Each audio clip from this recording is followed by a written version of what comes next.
Well, welcome to Planet Possible. We're really pleased you could join us. I'm Niki Roach, and I'm going to be joined this evening by my co-host Al Chisholm, who's the Director of Policy at CIWEM. If you haven't seen the news today in the UK, then we should let you know that WaterUK, who represent the UK water sector, have issued an apology for the storm overflow position that we find ourselves in. And we thought it'd be worth getting together and just reflecting on the media storm that's surrounding this issue and some of our thoughts, really. I was joined a little earlier by John Curtin, who's the Acting Chief Executive of the Environment Agency. Let's kick off by hearing from John. Well, John, thank you so much for joining us. It's brilliant to be here. Thank you. Thanks for the invite. It's a big day today, I think. It is a big day, yeah. So we've obviously had this apology from WaterUK about storm overflows. What are your initial reflections on that? So when I heard and I said today, as you know, I welcome an apology as a good first step. But I think I said earlier today on my Twitter feed that it is only a first step, and it's great that people apologise, great people and the companies recognise we need to improve what's going on. But I really do want to see the action next. And to be honest, as the Environment Agency, we're here to make sure what follows is the plan and the changes. And of course, ultimately, the environment improves on the back of this. So, yeah, cautiously welcoming it. It's a great step, but I'm here to make sure that something happens beyond this. So maybe just to be a little challenging, John, do you think it's right that it sits as firmly as it does as a water company responsibility? I mean, the challenges around the environment are not just the water company. It's quite interesting, actually, this week. They've had the announcement today, but on Tuesday I was in number 10, which I don't do very often, so it was a great privilege. And that's because I think people will have seen on the news that there was a big number 10 summit around farm to fork. Interestingly, all the headlines were around visas for new workers to pick crops, and it was about supply chain challenges and cost of living crisis, and they were part of it. But there were 4 breakup groups, and these breakout groups were ministerial led and went on for over an hour and a half, and one of them was on the farming impact on sustainability in the environment. Now, I know he didn't get the headlines, but that doesn't mean to say it wasn't spoken about. So I'm quite excited about the fact that integrated catchment planning and the environmental impacts is starting to come to the fore. And the EA, of course, is that thread through all of those different sectors. So water companies, first and foremost, need to change how they're approaching the environment, but so do other sectors, and we recognise that. And to be honest, this week shows that farming also knows, and the Minister was quite strong with them, that, you know, the focus is on water companies, but I think the exact phrase was the EA will be there watching you too, and we will.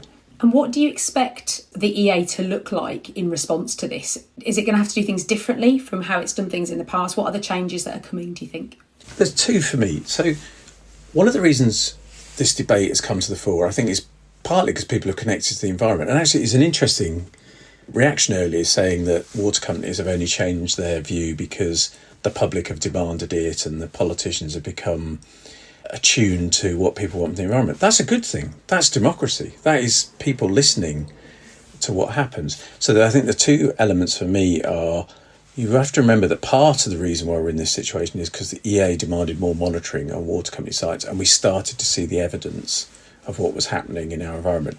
Now, clearly, citizen scientists and community groups were telling us as well, so maybe we should have been listening quicker to them before we had the scientific evidence. But, you know, we now know what's happening to our environment far more than we did before.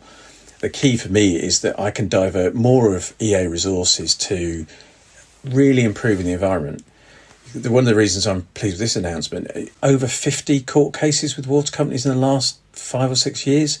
The amount of effort you have to put a court case together, prosecute water companies. I'd much rather those folk were getting ready to work with community groups, citizen scientists, river trusts, etc., to improve the environment. So the 2 main things for me, in summary, is we can put people on improving the environment and also recognise that there's a whole set of digital ways that we can see how the water environment improves. Last bit for me, it was interesting to hear a lot on apps that would tell you when it was safe to go into the water or safe to go onto the beaches. That's great, but actually you shouldn't need the app. You just should be able to go in the water and just go on the beaches. So that ultimately is the goal for me. A great summary to finish on, really. I guess one final thing I did want to ask, is there anything that you're not hearing being said, maybe in the press or in the kind of political landscape, that you feel needs to be said about this whole issue? So It's not what I'm not hearing. I'll tell you what's a slight concern for me. This is all great news, and I said I'd watch for it. There is a demand for pace, and I get that. People want this to happen quickly. The only caution I'd have is let's not make pace mean that grey and traditional infrastructure responses are there, which can be carbon intensive, energy intensive. There are lots of great nature-based solutions that can reduce some of the phosphate and nitrate issues, etc., that could take a little bit longer.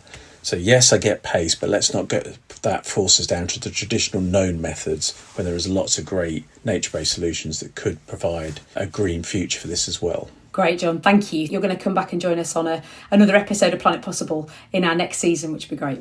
I am, which I'm pleased to do, because to be fair, I'll say thank you to you. You know, podcasts like this, talking about and exploring all the different facets and elements of the environment are just making everyone have the right conversation. So thank you for inviting me, and I'll be back soon. All right, Al, let's kick off by thinking about what we've just heard John say. What are your reflections on John's view on all of this from an Environment Agency perspective?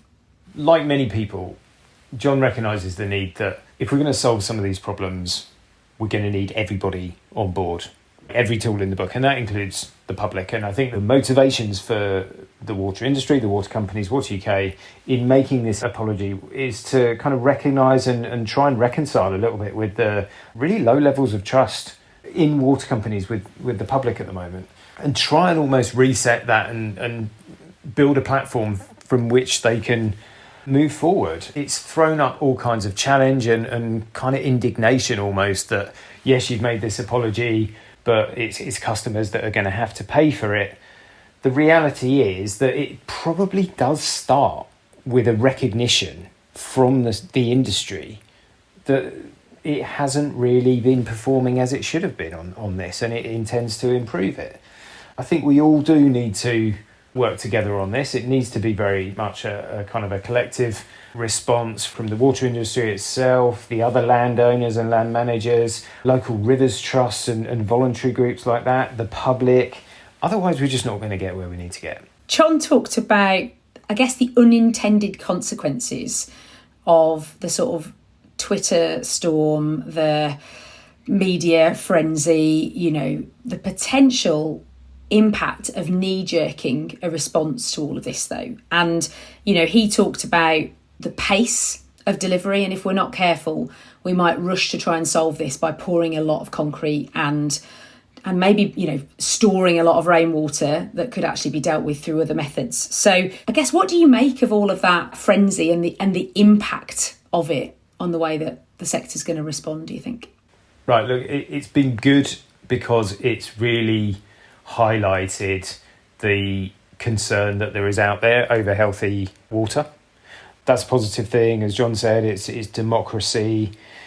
Campaign groups have really sort of zeroed in on 2030 as a target to really achieve healthy rivers. And I get that, but we do need to be careful that there aren't unintended consequences.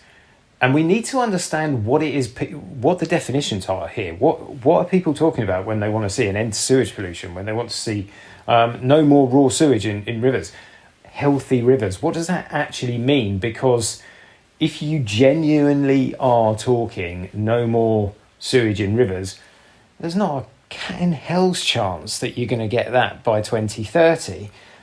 What we could probably do is make really good progress towards getting there, and if we do it in the right means, achieve a whole load of ancillary benefits, multiple benefits, because we've chosen to do it using as much green infrastructure as we possibly can. It's going to need a whole range of different hard engineered stuff, smart networks, green solutions, but you really want to maximise those interventions that give wider benefit to wider society. So I think there is a fundamental question which I don't think has been answered yet. I don't think campaign groups and the public have been engaged with that question yet. They want to see urgent progress, but haven't really characterised exactly what that progress looks like yet.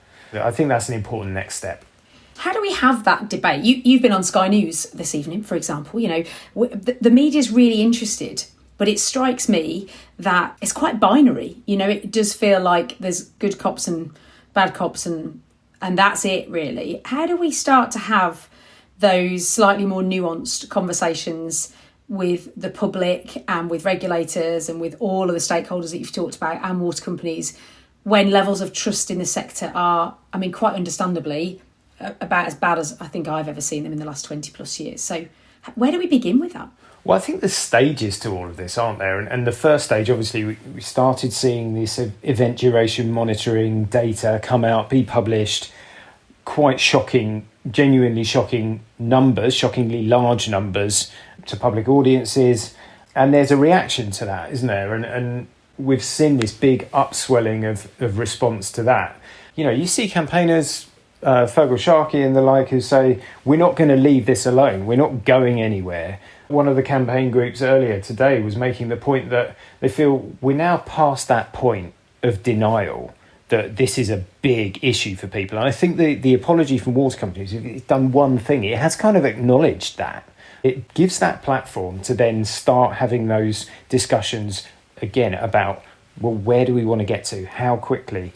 How much is it going to cost? Who's going to pay? You know, all of those, who's going to pay? Well, that's been a big question today. And it's all of those kind of more tricky questions, more nuanced questions where there's trade-offs. And it's not just an issue of kind of morals and principles now. It's actually the pragmatic delivery in a not ideal world. And I think we're starting to get into that phase now. What I think is really important is that we have that discussion fairly fully before we have a general election, and all of the political parties have a good, rounded, well thought out position on that. And, you know, frankly, the other side of a general election, we see a water management regime that is far more ambitious, where the regulators are far better resourced to be able to protect an environment that cannot protect itself, and where there's a lot more public interest baked into it as well. Well, that's probably a great place to finish, actually, Al. We could talk about this, and I'm sure we'll do some more pods on it in a bit more detail, but hopefully we feel like we've covered some of the main issues there. I think the big thing for me that we haven't talked about that I'd like to explore in more detail at some point is whether we've got the skills and the capacity to deliver the changes that actually we're talking about are needed, particularly given that so much of this is needed to be delivered by 2030. That feels like maybe one for another day. Yeah, it's a tricky one. Yeah, and I guess maybe a final one for you then, and I asked John this as well. Is there anything that's not being said in this debate? You know, if there was one message that you could get out there that everybody would really hear, that they're not hearing at the moment, what might that be? I don't think it's a new message, but this needs a zoomed out, strategic approach which maps the opportunities and the priorities to improve overall river health and nature recovery. Don't just pin it on water companies. This is a big thing for government to get its hands on and work with. Resource a proper process that identifies the big things that need to be fixed and systematically go round and fix those one by one. And it's going to be a lot more than water companies. It's going to involve farmers. It's going to involve highways. It's going to involve source control on all kinds of domestic products, you know, everything from wet wipes to microplastics. Water is a big, very complicated issue, and it's going to need a big response. I guess one final thing to say is that on the 31st of May, all the water companies in England and Wales are publishing their drainage and wastewater management plans, their DWMPs, and they're all going live on their websites on that date. So actually, if people want to find out a bit more about what their local water company is planning to do for the drainage and wastewater networks, then that's probably a good place to go and look. Al, thank you so much for joining me at ridiculously short notice. It's always a pleasure to talk to you. Oh, absolutely. No problem at all. Thanks, Niki. That's it for now. Stay safe, and we'll see you next time.